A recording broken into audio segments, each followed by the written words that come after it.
Storytime von einer Zuschauerin, aber dieses Mal lese ich es vor, da es viel zu privat ist. Als ich 17 Jahre alt war, habe ich einen Jungen kennengelernt, der fast 20 war.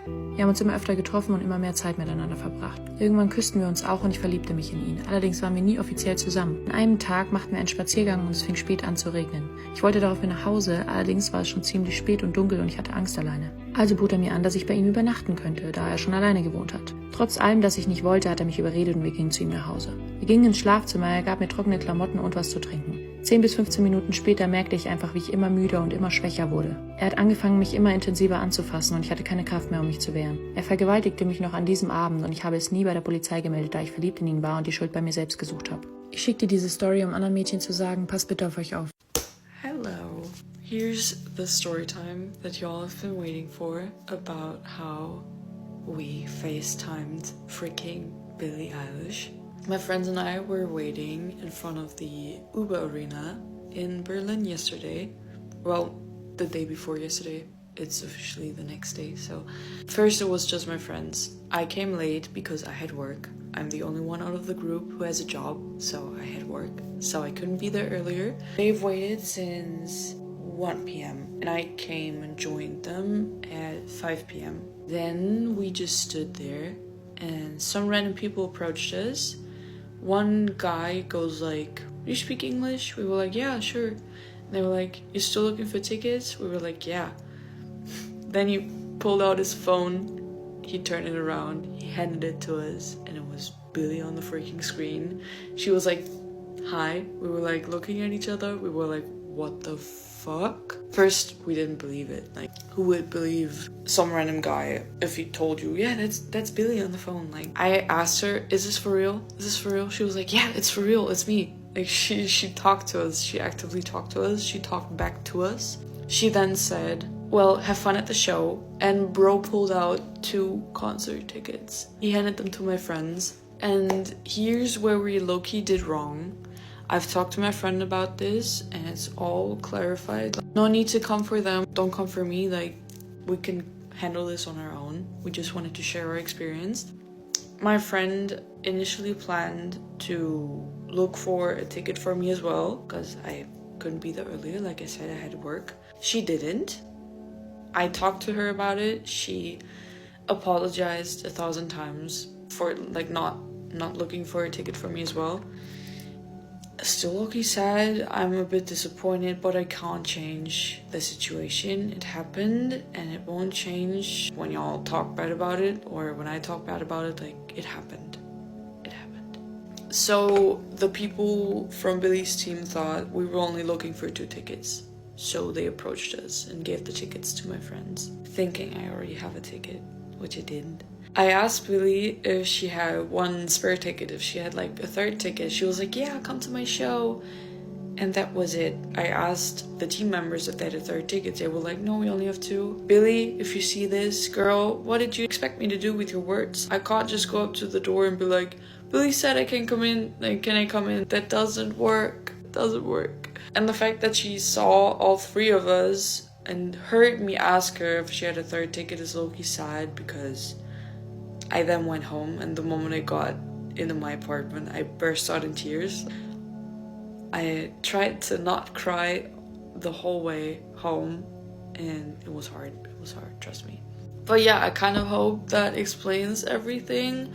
We don't know why we were the chosen ones. They just came up to us and said, like, do you speak English? You're still looking for tickets? And then they handed us the phone, and it was Billie on the freaking phone. Maybe we just looked nice, I don't know. That's kind of the story time that y'all have been waiting for. We actually planned to do one together, but somehow my friend understood it wrong again, and she posted one already, so why not make one myself? Yeah, and I'm really grateful for everybody of you that has been sending me nice messages and telling me that they're sad with me or tagging Billie. That's a really nice thing of you to do. Please don't be mean to them. That's my job. Let us live. Like, that's none of your business. We're just informing you. We just wanted to let you guys in on our experience. That's the story time. And if you still have questions, this is the video which you can ask any questions under. No, I don't have Billie's number. And even if I had it, I wouldn't give it to you. Have a good night, y'all. And yeah. like I said, if you still have questions, put them in the comments. Don't ever forget that walking away from something so toxic and so unhealthy is so brave, even if you stumble on your way out. Storytime de cómo mi amiga me robó mi celular y lo que es mejor de todo, cómo lo recuperé. Esa no se la esperaba. Nos remontamos al año 2014, cuando acaba de salir el iPhone 6. Y bueno, pues se acordarán que este fue el iPhone que revolucionó todo lo de los iPhones. O sea, es como que fue el más parecido a lo que es ahorita los iPhones recientes, los modelos recientes. En donde, bueno, pues el primer iPhone era así unos medio cuadrado y luego sale este más delgado, más alto, más estilizado. Bueno, menciono esto porque va a ser importante tener este contexto para lo que sigue. Y bueno, pues con mis ahorros y por supuesto la ayuda de mis papás, me regalaron el iPhone. Me dan el celular un viernes y el sábado yo tenía un evento al que me habían invitado para apoyar a modelar. Este evento, la persona que me invitó al evento, pues una persona de súper confianza, ya había ido a eventos con ella anteriormente. Entonces yo ya conocía a las chavas a las que invitaba a estos eventos. Algunas de las chavas, pues ya generas un cierto tipo de amistad, que ya se ven, se conocen, se saludan, ya hay cierta confianza, ¿no? Bueno, pues llegó el sábado al evento y ahí está su amiga bien perra, sube a la pasarela, baja, termina todo, voy al vestidor. Y lo único que me faltaba ponerme era la blusa. O sea, ya tenía el pantalón, ya tenía mi maleta, así todo listo, ¿no? En eso me marca mi mamá, contesto. ¿Qué onda? ¿Dónde estás? Porque ella me había llevado al evento. Ya llegué, estoy aquí afuera, ¿cuánto te falta? Y yo, sí, ya voy. O sea, ya terminé, literal, me falta nomás ponerme la blusa y salgo. Cuelgo, dejo el celular, me pongo la blusa y el celular desaparece, güey. O sea, en un segundo el celular ya no estaba. Empiezo a buscarlo como loca y chequé mi casa y chequé mi cuarto y nada. Me prestaron celulares para marcar, ya mandaba buzón. O sea, de plano, el celular ya estaba perdido. Y ustedes dirán, pues obvio, güey, obvio fue una de las que estaba ahí. O sea, como, ¿por qué no pensaste eso? Pues, pendeja yo. Pasan 2 meses y se acerca un evento de este estilo en donde yo ya no participé, pero una de mis mejores amigas, amigotes, hermana del alma, participa. Ya no alcanzo la mejor parte, pero haré parte 2. Hi guys, I am here for the story time. Okay, I grew up in LA. You kind of become a little numb to celebrity culture once you live there for a while, and seeing celebrities just becomes part of like everyday life. One day I was out to lunch with my mom, my sister, and my aunt for my aunt's birthday. And we always go to hotels for birthdays. We still do. My aunt was like, let's go to the W Hotel and sit out by the pool, just have like a relaxed, nice lunch. We show up for lunch and we're sitting there, we're mid-conversation, and we're from Atlanta, so my mom and aunt have like a very thick, charming, sweet Southern accent. I don't have it since I moved to LA when I was 8, and my sister kind of doesn't have it, but there's a strong and thick. So we're mid-conversation, and a group of British guys next to us turn around, and they're like, excuse me, where are you from? And my aunt is a pretty big personality, and she's like, honey, I'm from Atlanta. Where the fuck are you from? So that broke the ice. Everybody started laughing, and I had recognized them because, I mean, I'd seen them on TV, and I was in the music industry for a while, so I knew who they were. This was one of their first times in LA. They asked me what I was doing that day, like, where do you go? What's like fun to do around here? So I was like naming like, oh, have you gone to In-N-Out Burger? Have you gone to Millions of Milkshakes? That place was so good. If you remember, you know. I was like, do you guys want to come along? And so some of them did. And we kind of just developed a friendship. A few days later, they told me that they were going to be doing a show in Atlanta and if I was going to be there. And I was like, oh my God, yeah, we actually are visiting family. It's my nephew's birthday. So they're like, well, come to the show. I ended up going to the show. My family did too. And it was really fun. It was in Duluth, which is where I was born. The show was great. I was like talking to Josh from like the stage. It was cool. And then like Harry was like being silly and like waving and doing funny things to us during the show. A few weeks later, I went back to LA, and they were bouncing back and forth to LA a lot during that time. I think they were filming like a Super Bowl commercial. We just like stayed connected through texting. I was shopping on Melrose one day with some of them, and Harry showed up. That was the day that he actually bought the Rolling Stones tee that he wore for like years and years and years. It was like the American flag, Rolling Stones. It was like pink and blue. It was really cool. We got it at the t-shirt store. So after shopping for a few hours, I was ready to go home, and we started walking down a side street where my car was parked, and I was like, all right, I'm gonna head out. And he's like, oh my God, is that your car? And I was like, yeah. He's like, can I drive it, please? And I was like 17, and I was like, didn't want anybody driving my car because it was like new, nervous having people driving it. And he was like, please, I'm like a really good driver. I'll be careful. And like, I never really get to drive. It'd be so fun. And I was like, okay, sure. So we get in the car and we start driving, and he's like, where are we going? I'm like, well, let's just go to my house. So he's like, okay, cool. So all of us are in the car, and we drive up to my house, and we have dinner, and my mom was there, and my mom's boyfriend at the time made all of us dinner. I think we had like shrimp tacos, which is funny because I'm deathly allergic to shrimp now. And we just hung out for a while, and it was really, really sweet and just normal and fun. Harry kept mentioning throughout the night, like, I want to get a tattoo.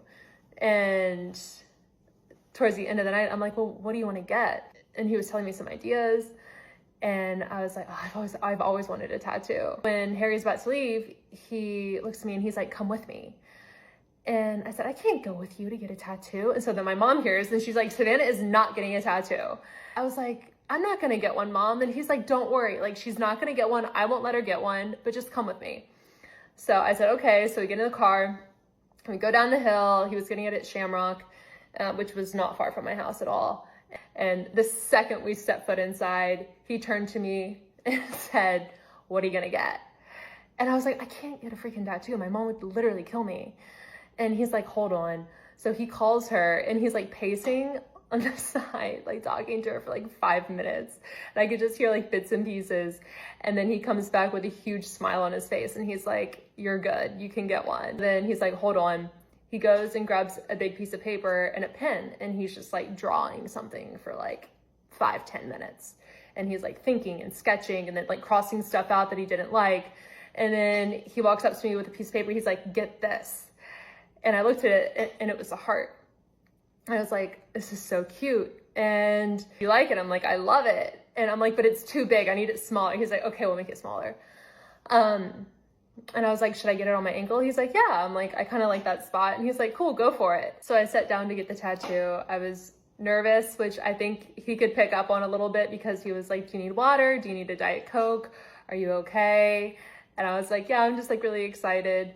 So I got it done, and it didn't hurt because I think my adrenaline was pumping so hard. What is going on right now? Yeah, so then a few weeks later, they ended up inviting me to London. So I went there for a time, and I actually ended up meeting my best friend to this day, Ashton, through them, which I am so thankful for. Over the years, their career obviously exploded, and we all stayed in contact. And I was really close with Josh, the drummer, and then Dan, the guitar player, ended up being my guitar teacher for some time.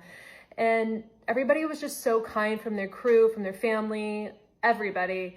Went to a bunch of shows. I actually went to their last show at MetLife Stadium, and we went backstage. We were in their dressing room, and my mom Harry like ran over and got to hug my mom.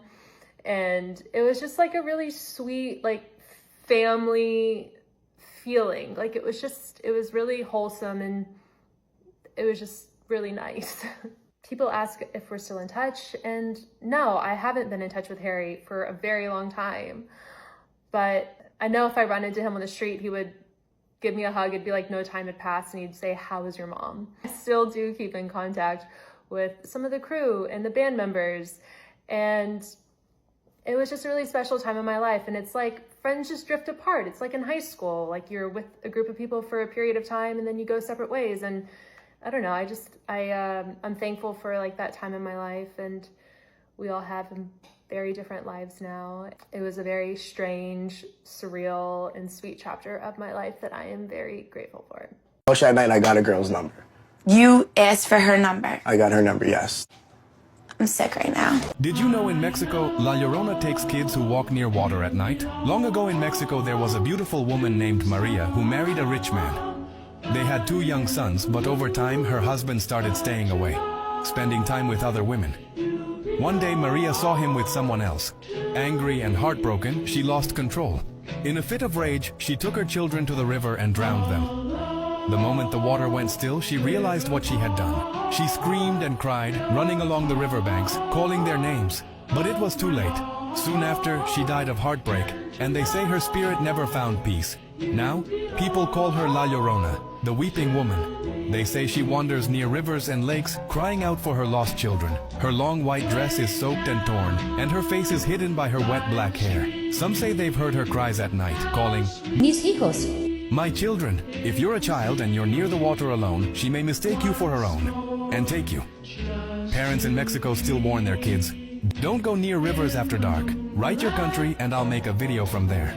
Did you know in USA, a real child kidnapper made an urban legend come true? For many years on Staten Island, children grew up hearing stories about Cropsey, a scary man who lived in the woods and took kids who stayed out too late.